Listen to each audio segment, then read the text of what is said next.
جميعا. قال الله تعالى في كلامه المجيد والفرقانه الحميد: أعوذ بالله من الشيطان الرجيم. بسم الله الرحمن الرحيم. كتب عليكم القتال وهو كره لكم. সম্মানিত উপস্থিতি, আল্লাহ পাক রব্বুল আলামিন যুদ্ধের ঘোষণায় কোরআনের ভিতরে বলে দিয়েছে, কিন্তু আমরা সেটা চোখ খুলে আমরা নিজের আমার মন মতো অন্যভাবে আমরা তর্জমা করি। কিন্তু কখন যুদ্ধ ফরজ হয়?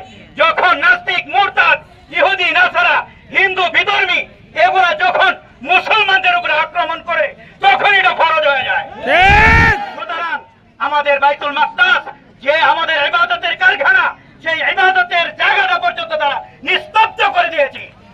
তাই নয়, আমাদের বাংলাদেশে যেরকম ক্রস ফায়ার দেওয়া হয়তো যে তুই দৌড় যে পিছন দিকটা গুলি দিব, আজকে ইউটিউবের ভিত্তি এমন ভাবে দেওয়া গেছে গাজার অধিবাসীদেরকে ছোট বাচ্চা থেকে বড় পর্যন্ত একটা গর্তের সামনে দাঁড়ায় বলে তুই দৌড় দি, এরপরে পিছন দিক থেকে গুলি করে।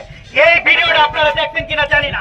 সবাই দেখে মানুষের চরিত্র, মানুষের চেহারা, মানুষের রূপ লালসা এগুলা দেখে কমেন্ট করে ফেসবুক চালায়, কিন্তু গাজার অধিবাসীদেরকে নিয়ে কে কয়বার কমেন্ট করছে, কে কয়বার লাইক দিছে এটা নাই, বরং তাদের পণ্য কিনে আমাদের নিজেরা যুদ্ধ অপরাধী হয়ে যাইছে। এটা সবচেয়ে বড় নির্লজ্জ কাজ, কারণ ওদের অ্যাকাউন্টে একটা টাকা যাওয়া মানে আমাদের শরীরের রক্ত ওদের পিছনে ঢাইলা দিলাম, এবং আমাদের মুসলমানদের উপরে যুদ্ধ করার জন্য তাদের একটা হাতিয়ার করে দিলাম। আল্লাহ পাক রব্বুল আলামিন এই সকল ব্যবস্থা থেকে আমাদেরকে হেফাজত করুক, আমাদের অ্যাকাউন্ট, আমাদের বাড়ি করার তৌফিক দান করুক, আমাদের অ্যাকাউন্ট থেকে একটা টাকাও যেন ওদের অ্যাকাউন্টে যেন না যায় আজকে পর থেকে।